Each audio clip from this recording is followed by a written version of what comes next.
أعوذ بالله من الشيطان الرجيم. ولتكن منكم أمة يدعون إلى الخير ويأمرون بالمعروف وينهون عن المنكر وأولئك هم المفلحون.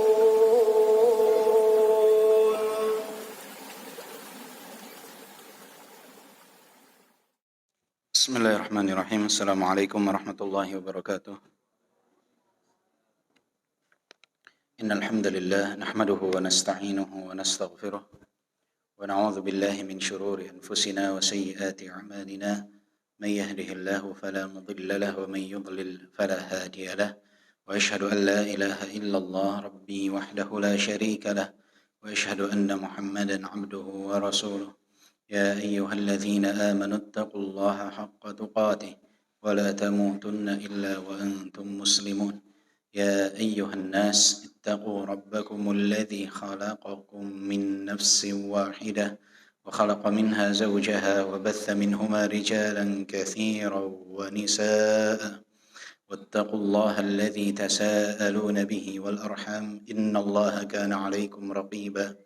يا أيها الذين آمنوا اتقوا الله وقولوا قولا سديدا يصلح لكم أعمالكم ويغفر لكم ذنوبكم ومن يطع الله ورسوله فقد فاز فوزا عظيما. اعلموا فإن أصدق الحديث كتاب الله وخير الهدي هدي محمد صلى الله عليه وسلم وشر الأمور محدثاتها وكل محدثة بدعة وكل بدعة ضلالة وكل ضلالة في النار. أما بعد. Alhamdulillah wa syukurillah atas segala nikmat yang Allah limpahkan kepada kita. Hingga di pagi yang berbahagia ini Allah perkenankan kita untuk berkumpul bersama di tempat ini, di dalam rumah dari rumah-rumah Allah, untuk bersama-sama mempelajari apa yang ada di dalam syariat Allah. Bapak dan Ibu yang dimuliakan oleh Allah Subhanahu wa taala, disebutkan di dalam kitab Al-Jawabul Kafi bahwasanya Ibnu Abi Dunya menukilkan perkataan dari Anas ibn Malik, yang mana suatu hari beliau dengan seseorang datang kepada Aisyah radhiyallahu anha. Kemudian orang tersebut bertanya kepada Aisyah, "Ya Ummul Mukminin, haddithina 'aniz zalzalah." Wahai Ummul Mukminin, kabarkanlah kepada kami, jelaskanlah kepada kami tentang apa itu fenomena gempa. Apa itu fenomena gempa?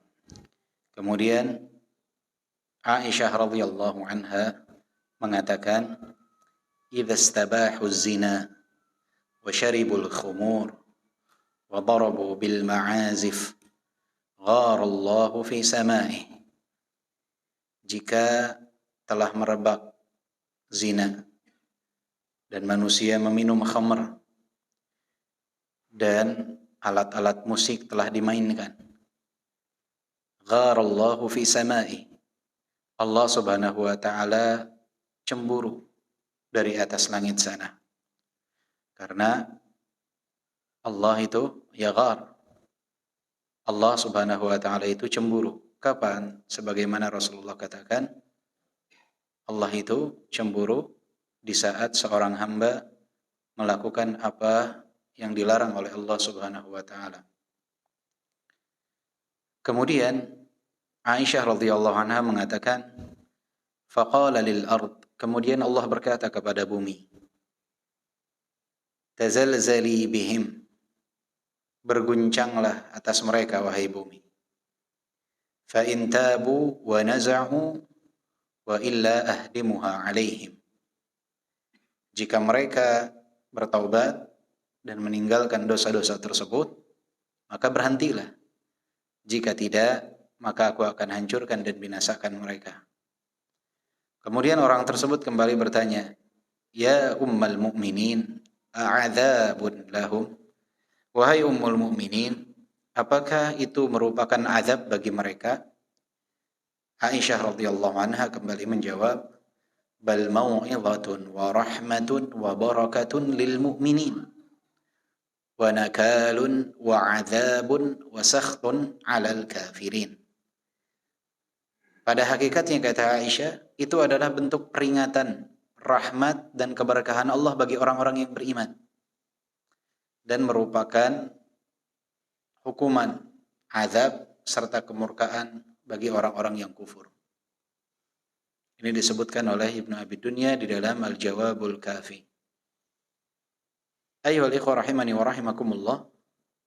Ternyata ketika Aisyah ditanya tentang mengapa gempa itu terjadi, Aisyah menjawab 3 sumber utama terjadinya gempa itu disebabkan oleh kesalahan manusia pada 3 hal. Yang pertama, mereka sudah mentolerir perzinahan, sudah merebak seperti sesuatu yang biasa. Dan ini kita dapati di sekitar kita. Perzinahan itu ya seperti sesuatu yang ya biasa saja. Menikah sudah tidak perawan, sudah tidak berjaka itu ya sesuatu yang lumrah saja. Sesuatu yang biasa saja. Keperawanan seorang wanita itu bukan lagi pada sebagian orang sesuatu yang spesial bagi mereka. Sudah seperti biasa saja. Perzinahan sudah merebak. Wa syaribul khumur. Khamar juga sudah diminum. Dan ini juga seakan-akan seperti sesuatu yang biasa. Dijual di banyak tempat. Bahkan menjadi lambang kemodernan seseorang. Ketika di dalam pesta atau perkumpulan mereka meminum khamar. Dulu orang meminum khamar malu. Sekarang orang bermaksiat meminum khamar itu merasa bangga. Merasa dirinya sudah sampai level yang memiliki keterbukaan kepada kemajuan zaman. Ini keterbelakangan pemahaman, tapi ini memang merebak saat ini. Yang ketiga, yang kedua tadi tentang meminum khamar juga jadi sesuatu yang biasa. Lihatlah di sekolah-sekolah, anak-anak di SMP, SMA, itu mereka meminum khamar itu sudah seperti sesuatu yang biasa. Saat mereka berkumpul di akhir pekan, itu menjadi seakan-akan pertanda bahwa mereka itu anak yang bergaul. Saat mereka berkumpul, khamar menjadi minuman mereka. Tapi banyak orang tua yang menutup mata atas hal tersebut. Dan banyak guru yang menutup mata atas hal itu. Padahal itu ada. Yang ketiga, wadharabu bil ma'azif. Alat-alat musik dimainkan. Alat-alat musik dimainkan. Bayangkan musik ini disejajarkan dengan apa? Dengan khamr dan dengan zina. Tapi berapa banyak saat ini orang-orang yang mengharamkan musik? Lebih banyak orang-orang yang mencari pembenaran tentang musik. Seakan sesuatu yang lumrah, bahkan sering dimainkan di dalam acara-acara yang disebut sebagai acara keagamaan. Bahkan tidak sedikit tokoh-tokoh agama yang ikut menari ketika dilantunkan alunan musik tersebut. Bahkan tidak sedikit yang melakukannya di dalam rumah-rumah Allah. Merebak, alat-alat musik sudah dimainkan. 3 hal ini, kata Aisyah, bukan kata saya, kata Aisyah radhiyallahu anha. Jika ini terjadi, maka Allah akan berkata kepada bumi, bergoncanglah atas mereka. Kemudian Aisyah radhiyallahu anha pun menyebutkan bahwa jika manusia tidak bertaubat dari kesalahannya, Allah Subhanahu wa taala akan membinasakan mereka, menghancurkan mereka. Dan ini adalah rahmat, peringatan Allah bagi orang-orang yang beriman, dan azab bagi orang-orang yang kufur. Maka orang yang beriman ketika melihat adanya gempa, dia tidak hanya memandang bahwa ini adalah fenomena alam biasa, tapi dia faham yang dapat mengguncangkan bumi ini adalah Allah Subhanahu wa taala. Sehingga dia tahu bahwa caranya adalah dengan kembali kepada Allah Subhanahu wa taala. Oleh sebab itu ketika pernah terjadi gempa di zaman Umar ibn al-Khattab, Umar ibn al-Khattab langsung bergegas memberikan tausiah, memberikan khutbah di hadapan para sahabat dan para tabi'in. Kemudian Umar ibn al-Khattab mengatakan, ayyuhan nas ma hadha? Ma asra'a ma ahdathtum. Wahai sekalian manusia, apa ini? Begitu cepat kalian melakukan perbuatan dosa. Bayangkan, ini di zaman sahabat dan para tabi'in. Yang dosanya bisa hitungan jari dibandingkan dengan apa yang ada di zaman kita. Ma asra'a ma ahdathtum. Begitu cepat kalian melakukan perbuatan dosa. Fa in 'adat la tajiduni fiha. Jika kembali terjadi gempa, maka kalian tidak akan mendapatkan aku ada di kota ini. Karena tahu Umar ibn Khattab, kalau terjadi lagi gempa, berarti itu semua disebabkan kesalahan mereka, disebabkan dosa mereka. Zaharal fasadu fil barri wal bahri bima kasabat aydin nas liyudhiqahum ba'dalladzi 'amilu la'allahum yarji'un. Allah sebutkan dalam Al-Qur'an, telah terjadi kerusakan di daratan dan di lautan. Bima kasabat aydin nas. Karena ulah manusia itu sendiri. Liyudhiqahum ba'dalladzi 'amilu la'allahum yarji'un. Allah memberikan sedikit rasa atas apa yang mereka lakukan. Sedikit hukuman sama Allah, ditegur sedikit saja agar manusia kembali kepada kebenaran. Maka setiap kerusakan di muka bumi ini itu sebabnya adalah ulah tingkah manusia sendiri. Tapi Allah Subhanahu wa taala tidak menghukum sesuai dengan dosanya. Di dunia ini Allah tidak menghukum sebagaimana seharusnya. Jika seseorang itu melakukan dosa tersebut Allah hukum, maka nggak akan ada yang tersisa. Tapi Allah hanya menghukum dengan sedikit saja sebagai bentuk teguran. Oleh sebab itu dalam ayat yang lain Allah Subhanahu wa taala berfirman yang di akhir dari potongan ayatnya itu mengatakan, Allah berfirman, "Ma taraka 'ala dhahriha min dabbah walau yu'akhidullahu an-nasa bima kasabu ma taraka 'ala dhahriha min dabbah." Andai saja Allah Subhanahu wa taala mengambil atau menghukum manusia sesuai dengan apa yang mereka lakukan, ma taraka 'ala dhahriha min dabbah, tidak akan tersisa satu binatang melata pun di atas muka bumi. Enggak akan. Sedikit saja yang dirasakan. Agar manusia kembali ke jalan Allah Subhanahu wa taala. Illa takhwifa, kata Allah dalam ayat yang lain. Ayat Allah itu diturunkan tujuannya apa? Takhwifa, agar manusia menjadi takut kembali kepada Allah Subhanahu wa taala. Maka ini teguran bagi kita sebetulnya dengan terjadinya banyak gempa dan kita pun sempat merasakan, tapi Allah masih memberikan keringanan kepada kita sehingga tidak mendapatkan dampak yang seburuk kawan-kawan kita, saudara-saudara kita yang ada di daerah Cianjur. Allah berikan rasa kepada kita gempa tersebut. Tapi saudara kita mengalami nasib yang mereka harus ada yang kehilangan keluarganya, kehilangan tempat tinggalnya dan lain sebagainya. Nah, apa yang harus kita lakukan sebetulnya ketika terjadi gempa ini? Yang pertama ya beristighfar, memohon ampun kepada Allah Subhanahu wa taala. Meminta ampun kepada Allah Subhanahu wa taala. Karena istighfar ini adalah sesuatu yang dapat menghalangi seseorang dari azab Allah Subhanahu wa taala. Istighfar yang jadi penghalang.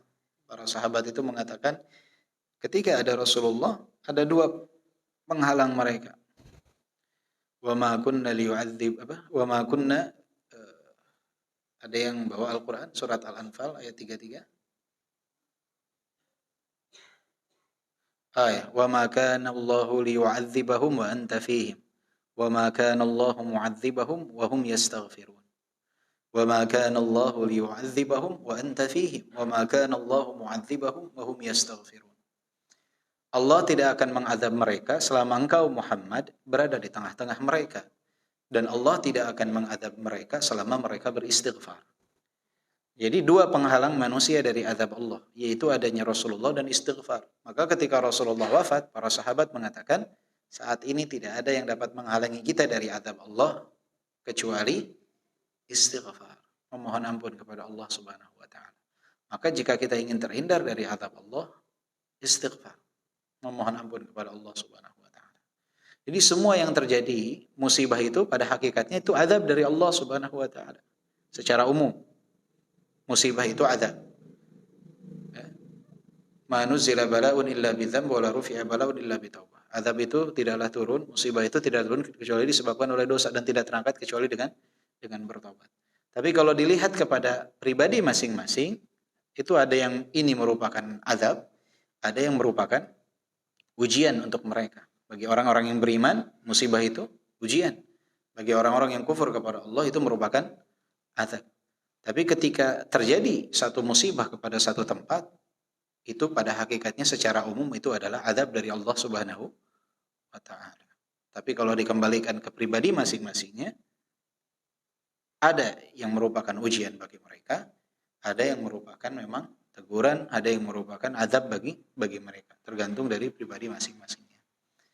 Kemudian selain daripada istighfar, apa yang harus kita lakukan? Bersabar saat menghadapi ujian.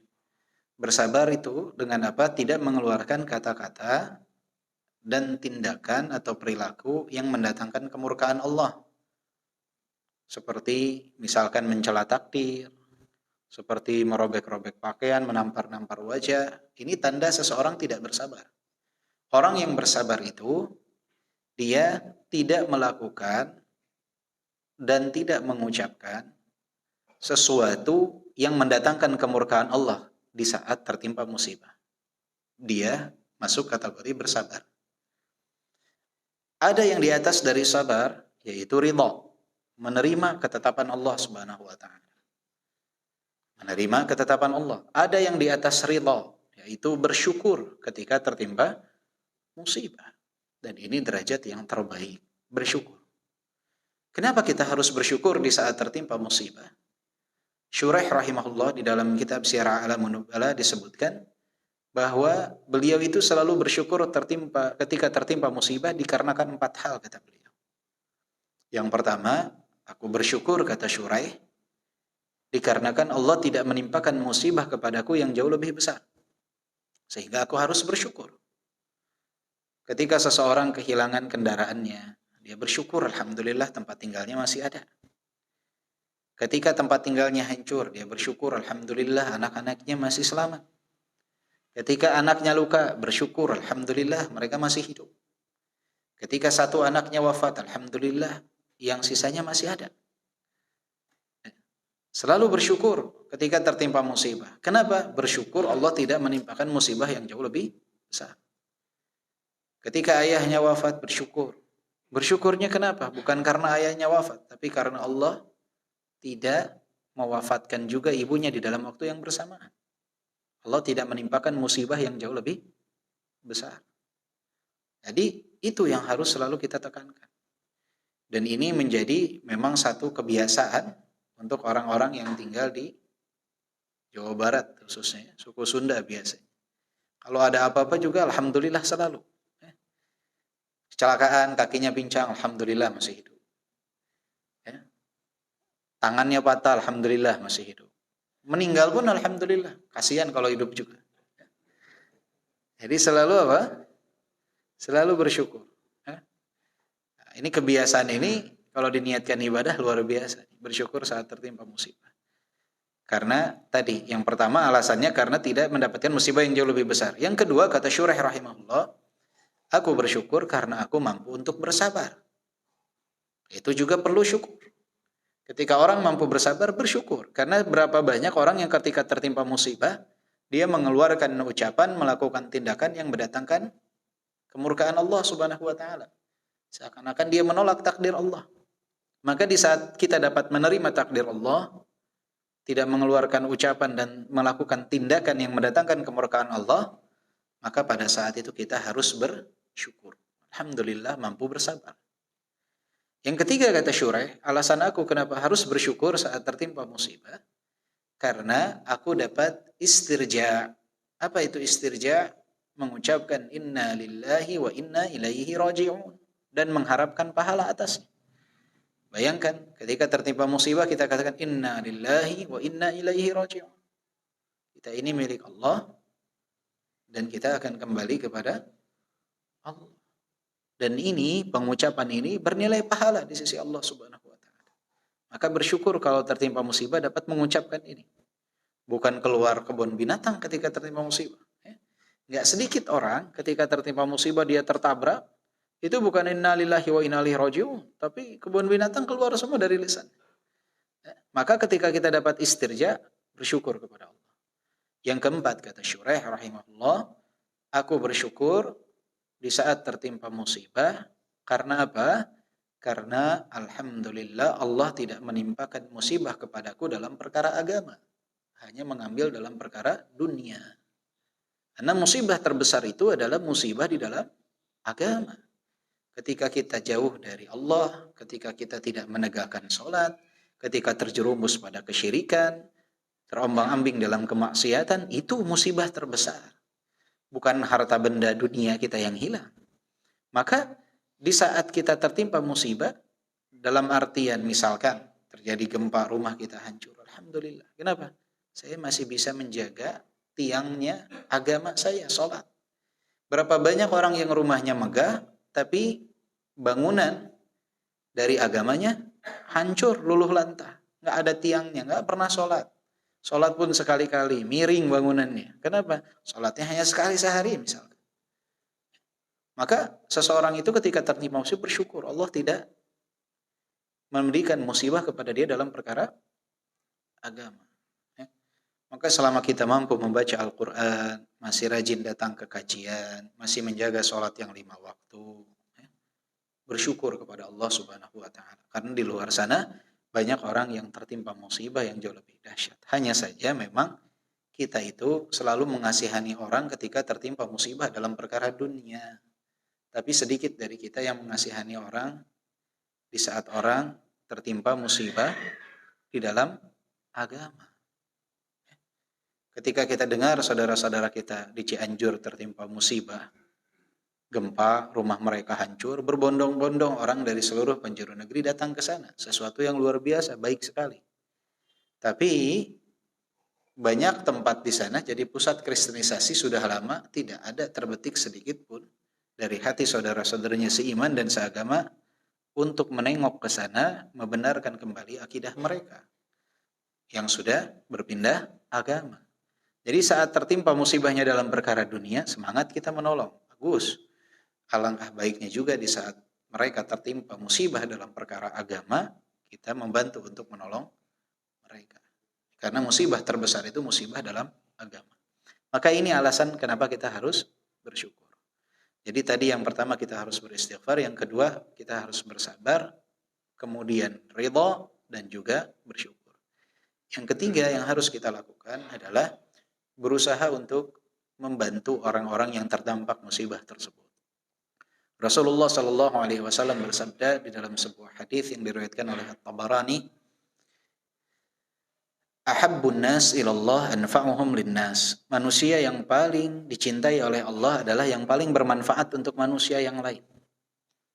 Jadi ingin tahu kadar kecintaan Allah kepada kita, lihatlah kadar kemanfaatan kita untuk orang lain. Semakin manfaat kita untuk seseorang, untuk orang lain, maka semakin besar juga kecintaan Allah kepada kita. Karena orang yang paling dicintai oleh Allah adalah yang paling bermanfaat untuk manusia. Maka kita harus berusaha jadi orang itu yang bermanfaat untuk orang lain. Apa yang kita miliki dari keahlian kita, dari kemampuan kita, gunakanlah untuk mendatangkan kemanfaatan kepada orang lain. Bukan sebaliknya, kita malah jadi, mohon maaf orang sebutnya apa, benalu ya. Jadi kalau ada di mana nyusahin orang lain terus. Ya, jangan. Kita tuh kalau ada di manapun usahakan dapat menjadi manfaat untuk orang lain. Ya, manfaat. Jadi kalau ada dia tuh manfaat, orang tuh merasa terbantu. Nah itu luar biasa. Semakin besar kemanfaatan kita, semakin besar rasa cinta Allah kepada kita. Kemudian Rasulullah mengatakan wa ahabbul a'mal, sedangkan amalan yang paling dicintai oleh Allah. Kalau tadi manusia yang paling dicintai Allah, yang paling banyak manfaatnya untuk manusia, dan amalan yang paling dicintai oleh Allah kata Rasulullah sallallahu alaihi wasallam, sururun tudkhiluhu ala muslim au takshifu anhu kurbah au taqdi anhu dainan au tatrudu anhu ju'an. 4 amalan yang paling dicintai oleh Allah. Yang pertama kata Rasulullah, sururun tudkhiluhu ala muslim. Kebahagiaan yang kau masukkan ke dalam diri saudaramu muslim. Kau menanamkan kebahagiaan kepadanya, membahagiakan dia, itu adalah amalan yang paling dicintai oleh Allah. Au takshifu anhu kurbah, atau engkau melepaskan dia dari kesulitan. Ini amalan yang paling dicintai oleh Allah. Saudara kita sedang sulit, kita bantu, itu adalah amalan yang paling dicintai oleh Allah. Au taqdi anhu dainan, atau melunaskan hutangnya. Dia punya hutang, terhimpit hutang, dilunaskan, itu adalah amalan yang paling dicintai oleh Allah. Au tatrudu anhu ju'an, atau engkau melepaskan darinya rasa lapar, memberi makan kepadanya. Melepaskan darinya rasa lapar. Maka mendatangkan kebahagiaan, melepaskan kesulitan, kemudian yang ketiga melunasi hutangnya, dan yang keempat melepaskannya dari rasa lapar. Ini adalah amalan yang paling dicintai oleh Allah Subhanahu wa taala.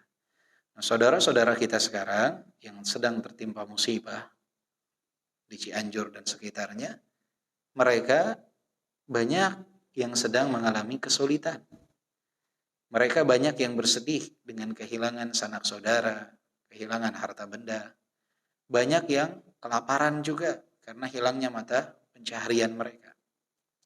Maka di saat kita memberikan kebahagiaan kepada mereka, datang menghibur mereka, atau memberikan bantuan kepada mereka yang dapat melepaskan mereka dari kesulitan, yang dapat melepaskan rasa lapar, rasa dahaga mereka, itu adalah di antara amalan yang paling dicintai oleh Allah Subhanahu wa taala. Terkhusus di momentum seperti saat ini, bisa saja ketika sedikit dari harta kita salurkan kepada mereka, ya, sedikit dari harta kita salurkan kepada mereka, bisa saja hal tersebut lebih berarti di sisi Allah daripada puasa yang kita kerjakan. Puasa sunnah yang kita kerjakan bisa saja kalah oleh apa? Oleh pemberian kita kepada mereka yang dapat membebaskan mereka dari rasa lapar dan dahaga. Bisa saja sedikit tenaga yang kita salurkan, kita berangkat ke sana, atau kita bantu untuk mengkoordinir pemberian bantuan dari tempat ini untuk mereka, atau juga status yang kita pasang untuk pengumpulan donasi bagi mereka. Apa yang kita lakukan bisa saja lebih berarti di sisi Allah dari sholat-sholat sunnah yang kita lakukan. Maka seseorang jangan menganggap remeh satu amalan. Apa yang dapat kita bantu, bantulah mereka. Karena mereka saat ini membutuhkan bantuan. Jangan mengatakan, saya cuma punya sedikit, kayaknya tidak bermanfaat. Rasulullah SAW itu ketika menjelaskan tentang sedekah, tidak pernah dengan sesuatu yang banyak. Tidak. Ittaqun nar walau bisyiqqi tamrah. Bebaskan diri kalian dari api neraka, halangi diri kalian dari api neraka walaupun dengan setengah biji kurma. Satu biji kurma paling berapa rupiah? Mungkin 1.500 tergantung jenis kurma. Setengahnya berarti mungkin 250-500 rupiah lah itu. Kenapa Rasulullah memisalkan dengan yang kecil? Agar orang-orang yang tidak memiliki harta yang banyak tidak kecil hati dan menganggap bahwa sedekah ini hanyalah amalan orang kaya. Tidak. Islam itu agamanya untuk semua, untuk si kaya dan si miskin. Maka jangan pernah menghalangi diri kita dari keutamaan sedekah hanya karena kita merasa uang kita itu sedikit. Apa yang kita mampu berikan? Punya 1.000. Suka ada yang bawa kotak, nggak bisa ditransfer, ya udah cari orang yang mengumpulkan donasi tersebut, cash, masukkan 1.000. Kita ikhlas lillah, insya Allah bernilai pahala. Saya punya 5.000, berikan. Apa yang kita punya, berikan. Bantu saudara kita yang kesulitan. Karena sesuatu yang miris, melihat banyak tenda-tenda yang justru orang-orang yang tidak beragama Islam lebih cepat sampai ke sana dibandingkan kita, saudara seiman dan seagama, yang mana lebih lambat untuk membantu saudara kita. Itu adalah teguran bagi kita. Bukan tidak boleh seseorang menerima bantuan dari yang tidak beragama Islam. Tapi kan harusnya seseorang yang beragama Islam itu lebih cepat untuk membantu saudaranya dibandingkan orang lain. Harus lebih sigap dibandingkan orang lain. Itu diantara amalan yang dapat kita lakukan untuk mendatangkan kebahagiaan kepada saudara kita. Karena mereka sangat membutuhkan bantuan kita. Ya mungkin pekan ini masih belum terasa karena orang pekan ini lagi ramai di media, yang berdatangan pun ramai. Ya. Nah, yang datang pun memang nggak semuanya memberi. Ada yang menjadikannya seperti wisata bencana. Datang ke sana cuman foto-foto, video, balik lagi. Ya. Sampai di beberapa kamp pengungsiannya itu ditulis, di sini bukan tempat wisata bencana. Ada tidak yang memanfaatkan hal ini untuk menulang keuntungan? Banyak juga. Ya. Yang sengaja mereka buat yayasan-yayasan fiktif, ada nomor rekeningnya, ya tujuannya ini, ketika ada bencana mengumpulkan donasi untuk kepentingan pribadi, itu pun banyak. Maka ketika kita ingin membantu, cari yang kita anggap amanah untuk menyalurkan bantuan. Semaksimal yang kita mampu untuk mengetahui mana yang amanah tersebut. Jangan sampai nanti salah jalur. Nah, kemudian juga tidak sedikit kaum muslimin yang berusaha untuk membantu saudaranya sesama muslim, tapi caranya pun agak keliru. Caranya tidak sedikit di pinggir jalan. Mereka mengumpulkan donasi ya, sambil wanita bernyanyi dan lain sebagainya, yang justru ini khawatir malah akan mendatangkan kemurkaan Allah Subhanahu wa ta'ala. Maka cukuplah itu menjadi teguran buat kita semua, peringatan, kita harus tidak mengulangi kesalahan yang serupa dan segera kembali kepada Allah Subhanahu wa ta'ala. Jadi maksimal bantu mereka, apa yang mampu untuk kita lakukan, lakukanlah. Ya, terutama pekan-pekan ke depan di saat orang mulai merupakan mereka. Sekarang biasanya ya masih pada semangat buat membantu. Pekan depan sudah sibuk dengan yang lainnya. Sudah sibuk dengan berita viral lainnya. Biasanya tingkat kepedulian itu semakin menurun. Dan jika Allah perkenankan salah satu dari antum atau antum untuk mengkoordinir bantuan, dicari yang paling maksimal. Jadi jika memang tidak diperlukan kehadiran antum di tempat tersebut, kontribusinya kurang maksimal, ya lebih baik dikirimkan yang lain yang memang kontribusinya dapat maksimal. Atau jika memang dirasa lebih baik dikirimkan, itu lebih maksimal untuk menghemat biaya dan agar selisihnya dapat disalurkan ke sana, yaitu dilakukan. Tapi jika kehadiran antum bermanfaat untuk memberikan nasihat kepada mereka atau mengobati mereka atau membantu mengangkat sisa-sisa reruntuhan bangunan mereka, ya lakukan. Jadi jangan sampai donasi yang terkumpulnya 2 juta berangkat ke sana menghabiskan biaya 1.500.000. Ini kejadian sering. Donasi terkumpul 2 juta, transportasi, makan. Makan harusnya cukup warteg 15.000, makannya cari sama dia tempat sate yang paling enak. Bukan dana pribadi, dana apa? Dana yang telah dikumpulkan. Akhirnya yang tersalurkan cuma 500.000. Ini bukan operasional namanya. Ini namanya tadi wisata bencana. Pakai uang orang lain. Hati-hati. Ya.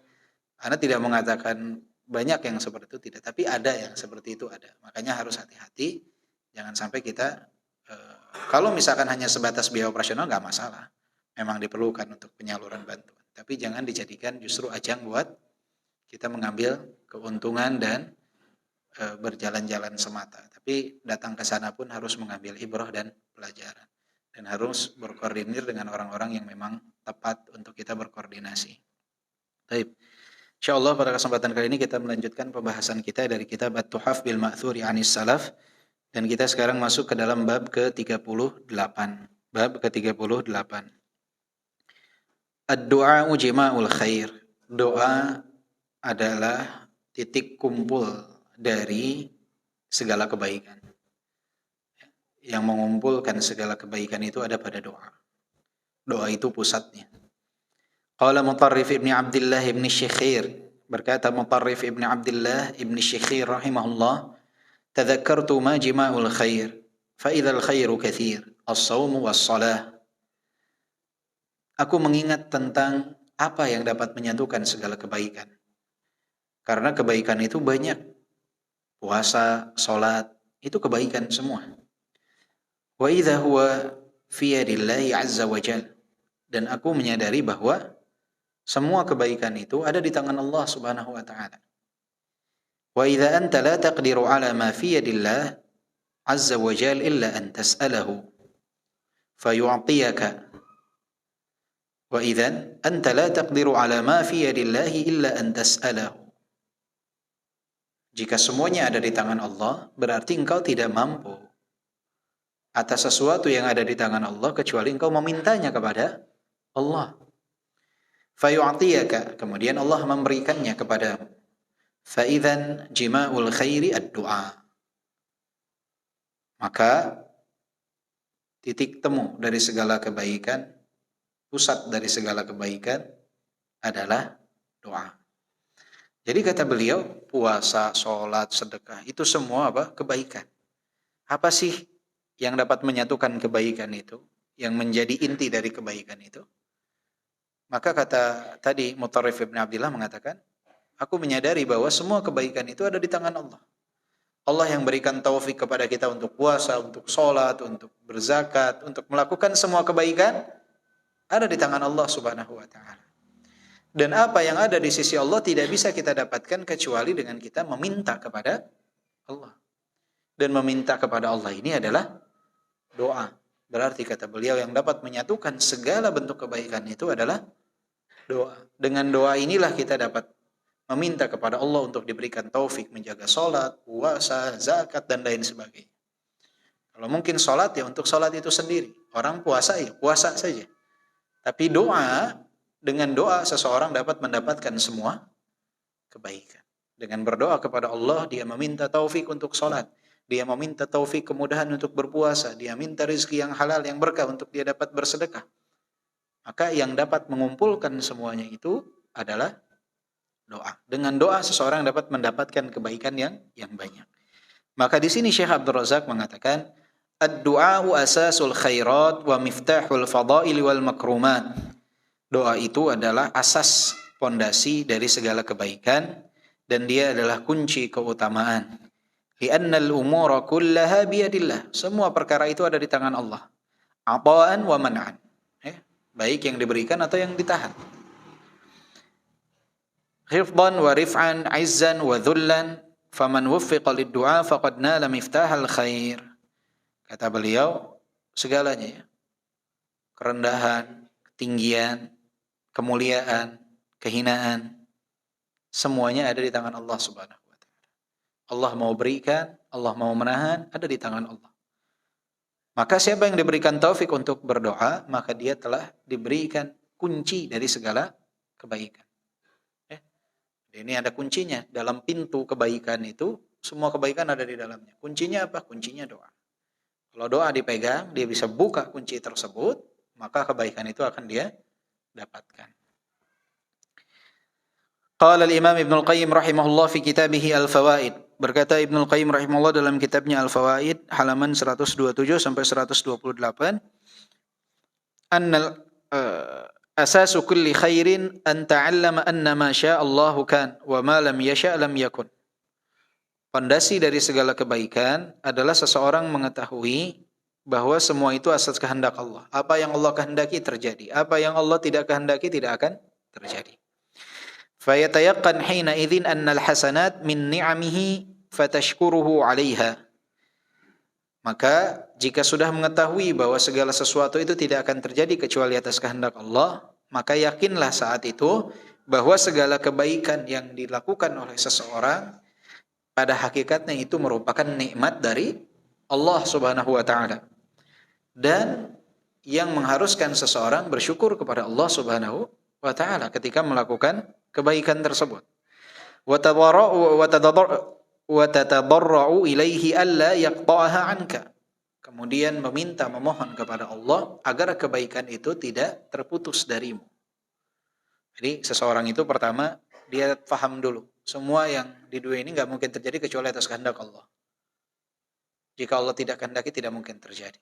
Maka saat itu dia yakin, ketika dia bisa melakukan perbuatan kebaikan, apapun itu, puasa, sholat, zakat, silaturahim, bersedekah, membantu saudaranya, itu semua berasal dari Allah. Sehingga dia harus bersyukur kepada Allah dan memohon kepada Allah agar nikmat itu tidak terputus darinya. Wa anna sayyi'at min khidlanihi wa uqubatihi fatabtahil ilaihi an yahula bainaka wa bainaha. Kemudian mengetahui bahwa segala keburukan itu adalah bentuk hukuman dari Allah Subhanahu wa ta'ala. Maka seseorang saat itu pun dia berdoa kepada Allah, memohon kepada Allah agar dijauhkan dari keburukan tersebut. Wala yakilaka fi fi'lil hasanat wa tarkis sayyi'at ila nafsik.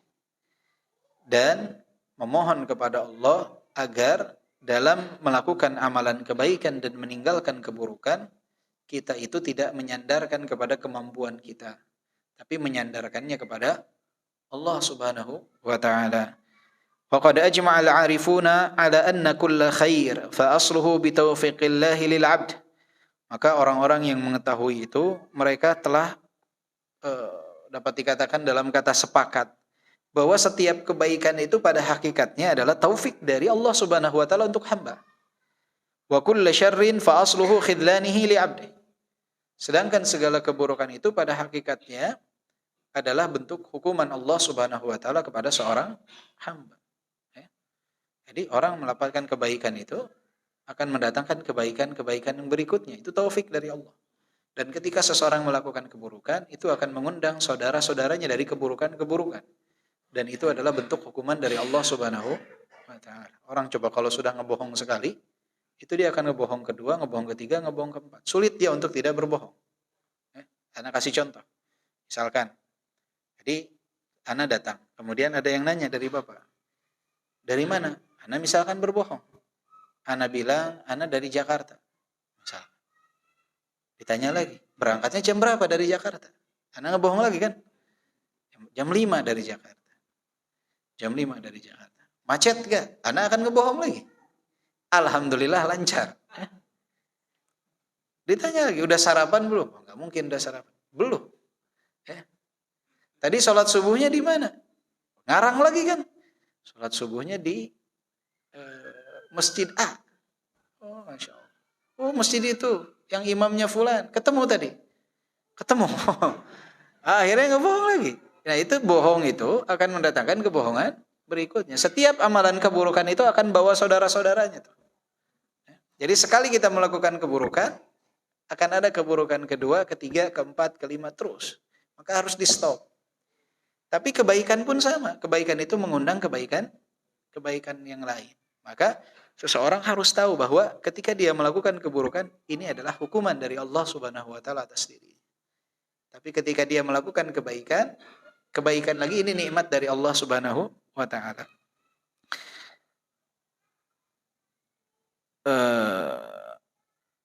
Wa ajma'u anna at-tawfiqa alla yakilaka Allahu ila nafsik. Dan bahwasanya taufik itu ketika Allah Subhanahu wa taala tidak menyandarkan urusan itu kepada engkau.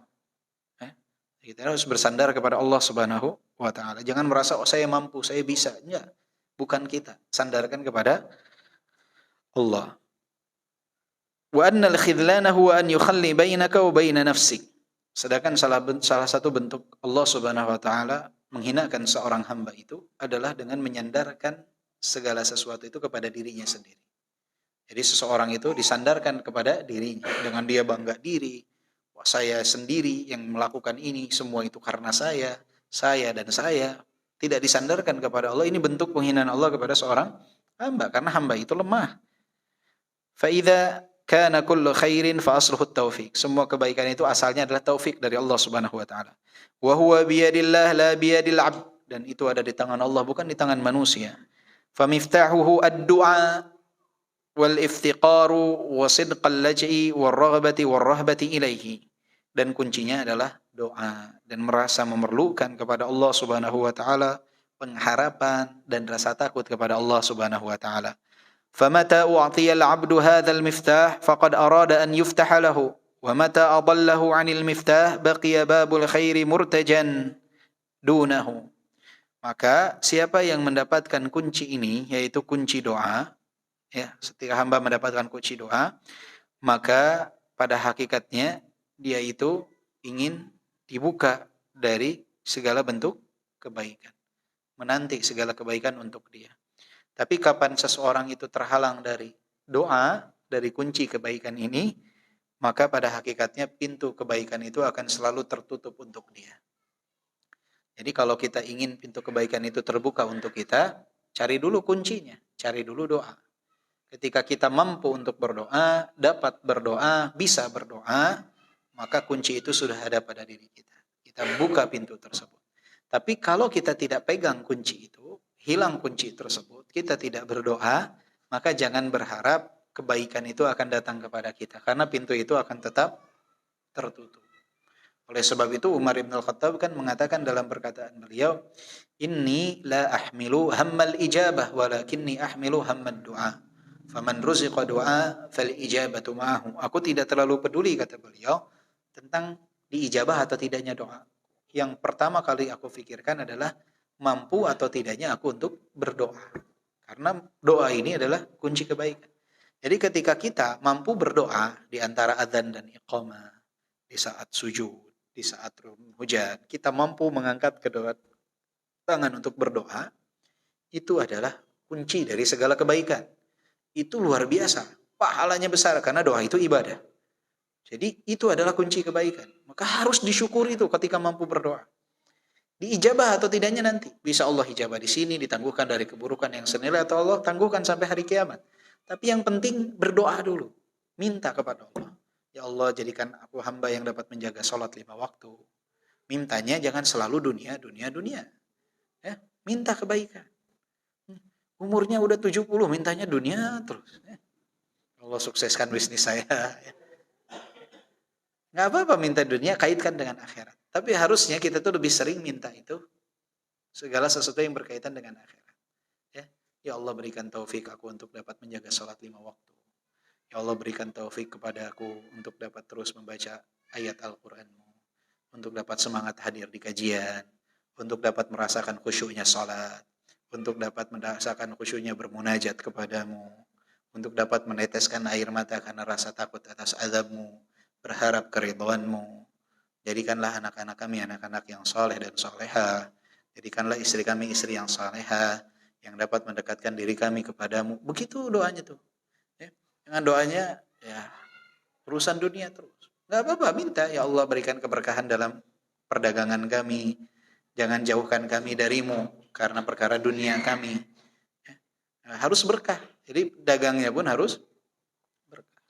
Ingin tahu keberkahan harta kita atau keberkahan usaha kita, lihat ketika kita usaha tersebut semakin mendekatkan kita kepada Allah atau menjauhkan kita dari Allah. Kalau usaha kita menjauhkan kita dari Allah, sebanyak apapun yang dihasilkan berarti nggak berkah. Tapi semakin berkah itu semakin mendekatkan diri kita kepada Allah walaupun nominalnya tidak banyak.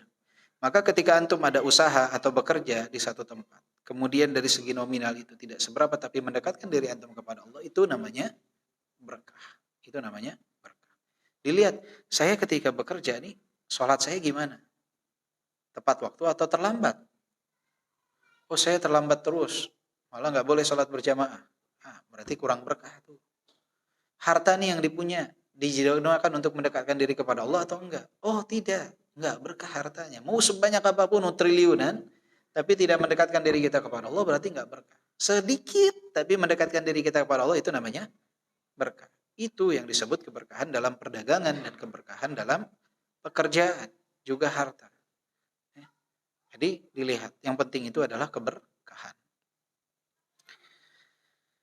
Wa mata utiya man utiya illa min qibali idha'ati syukri wa ihmali al-iftiqari wa du'a wa la dhafira man dhafir bi masyiatillahi wa 'aunihi illa bi qiyamihi bi syukr wa sidqul iftiqar wa du'a.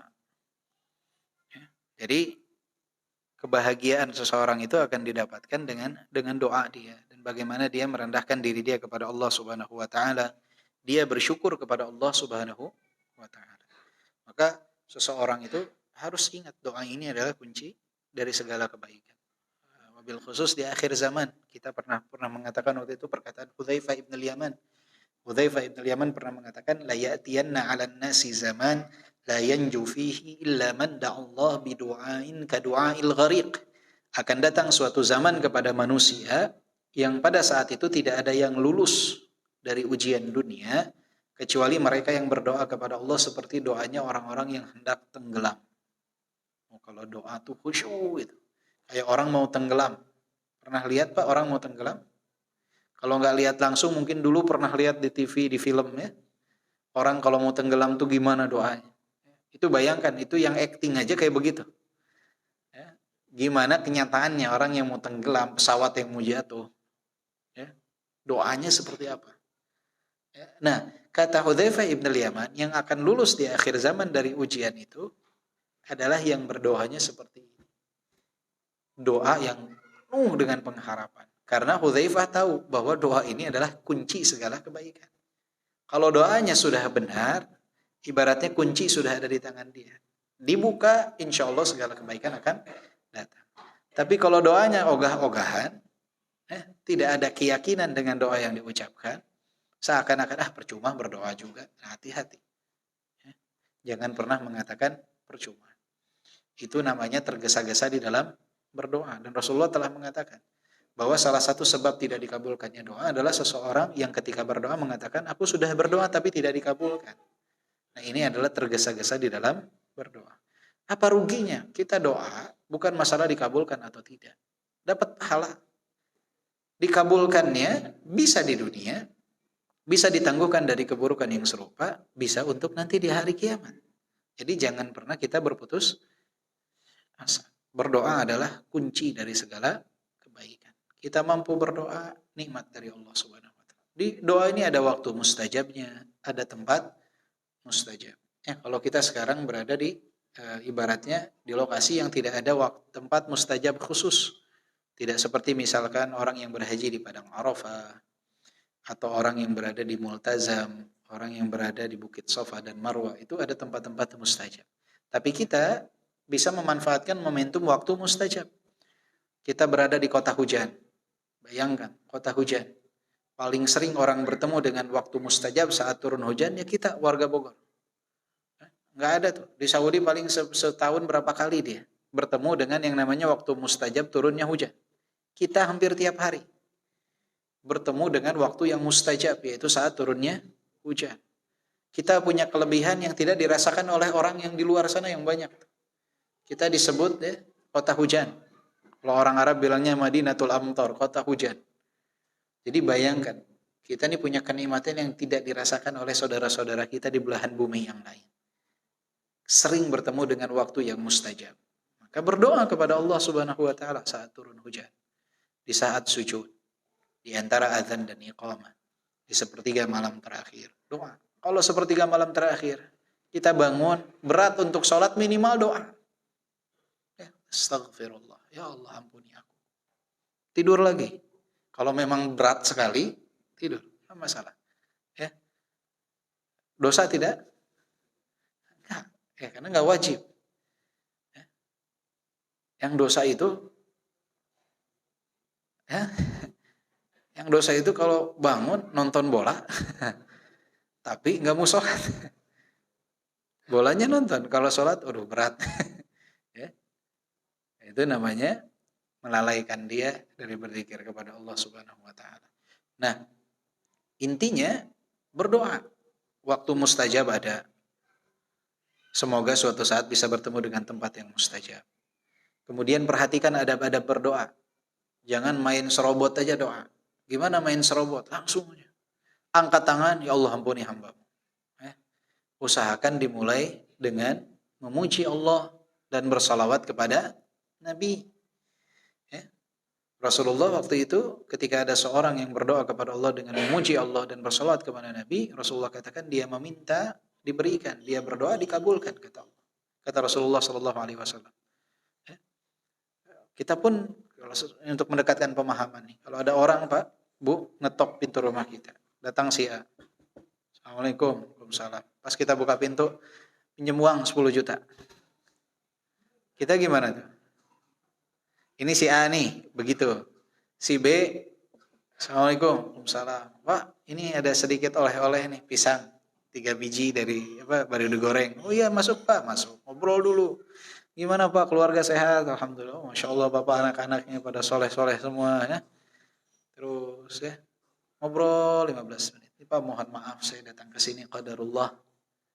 Anak saya sedang sakit, dirawat di rumah sakit. Membutuhkan biaya. Kira-kira Bapak bisa bantu gak meminjamkan uang ke saya 10 juta? Insya Allah segera saya bayar kalau sudah saya gajian. Kira-kira kalau Bapak punya 10 juta, mau yang dikasih yang A apa yang B? Yang B, karena yang B punya adab dalam meminta. Ini untuk mendekatkan pemahaman. Dan kita ketika berdoa kepada Allah pun, Rasulullah mengajarkan kita untuk memulainya dengan memuji Allah. Ya? Memuji Allah. Mentauhidkan Allah. Misalkan kita angkat kedua tangan kita. La ilaha illallah wahdahu la syarika lah. Lahul mulku wa lahul hamdu yuhyi wa yumiit wa huwa ala kulli syai'in qadir. La ilaha illallah wahdahu anjaza wa'dah wa nasara 'abdah wa hasama al-ahzama wahdah. Terus puji Allah Subhanahu wa taala, ya Razzaq, ya Tawwab, ya Rahman, ya Rahim. Minta dengan Asmaul Husna Allah. Puji Allah. Bersalawat kepada Nabi, Allahumma salli ala Muhammad wa ala ali Muhammad kama sallaita ala Ibrahim. Baru setelah itu kita berdoa. Itu diantara adab berdoa. Selain daripada kita memuji Allah dan bersalawat kepada Nabi terlebih dahulu, juga diantara adab berdoa adalah hendaknya seseorang itu ketika meminta itu doa yang bersifat umum. Doa yang bersifat umum. Sebagaimana yang dicontohkan Nabi, Rabbana atina fid dunya hasanah wa fil akhirati hasanah wa qina adzabannar. Atau yang semisal dengannya. Jangan terlalu ngejelimet di dalam doa. Ya. Rasulullah pernah menyebutkan di dalam hadisnya, ketika ada seseorang yang berdoa meminta agar diberikan istana berwarna putih di tepi surga. Nah, itu sesuatu yang tidak baik dalam berdoa ketika meminta secara terperinci. Dan sekarang berapa banyak orang yang ketika berdoa tuh seperti itu. Berapa banyak yang berdoa seperti itu. Ya Allah, karuniakan aku anak yang hidungnya mancung, bibirnya tipis sedikit. Gitu. Kan laki-laki yang minta jodoh begitu. Banyak ya, pengen yang rambutnya, disebutin rambutnya pengen yang segini, hidungnya begini, matanya begini. Ya udah aja minta, ya Allah karuniakan aku, ya Allah karuniakan untukku hambamu istri yang salehah, ya. Yang boleh tidak minta istri yang cantik? Boleh. Ya. Bahkan para ulama mengatakan setelah istri yang salehah dari agama, yang kedua yang harus dicari itu adalah kecantikan. Kenapa? Dapat membantu kita untuk menahan pandangan. Untuk menahan pandangan. Ya, walaupun pada hakikatnya kecantikan seorang wanita itu tergantung seberapa besar seorang laki-laki itu menahan pandangannya. Jadi kecantikan wanita itu sangat bergantung dengan hal tersebut. Mau secantik apapun istri Anda, tapi Anda tidak dapat menahan pandangan dari yang diharamkan, maka akan terlihat jelek. Karena banyak wanita yang lebih cantik, yang perawatannya lebih luar biasa. Kalau tidak, ya yang dibiayai oleh suaminya, tidak seperti kita. Jadi mau secantik apapun istri kita, tapi kita tidak menahan pandangan, di luar sana ada yang jauh lebih cantik. Di atas langit masih ada langit. Tapi mau tidak secantik apapun istri kita, tetapi kita dapat menahan pandangan, maka kita akan melihat dialah wanita yang paling cantik. Maka para ulama ketika mengatakan bahwa istri saya tidak menarik, ketika ditanya tentang hal tersebut, mereka mengatakan apa? Coba tundukkan pandangan. Maka akan terlihat kecantikan istrimu.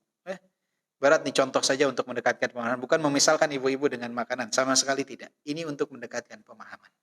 Bapak di rumah, misalkan cuman ada ikan asin sama sambal sama nasi, Pak. Nikmat tidak? Nikmat. Kalau adanya cuman itu, nikmat. Tapi kalau Bapak masuk ke restoran, prasmanan, di sana ada rendang, ada soto ayam, ada babat, terakhir ada ikan asin sama nasi. Bapak mau milih yang mana?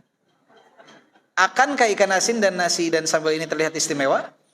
Nggak akan. Kenapa? Karena banyak yang jauh lebih istimewa. Tapi kalau cuma adanya itu akan terasa nikmat. Oleh sebab itu, jika kitanya menahan pandangan, maka istri kita, walaupun orang sebut tidak cantik, di mata kita akan selalu yang jadi tercantik. Begitupun ibu-ibu kepada bapak-bapak.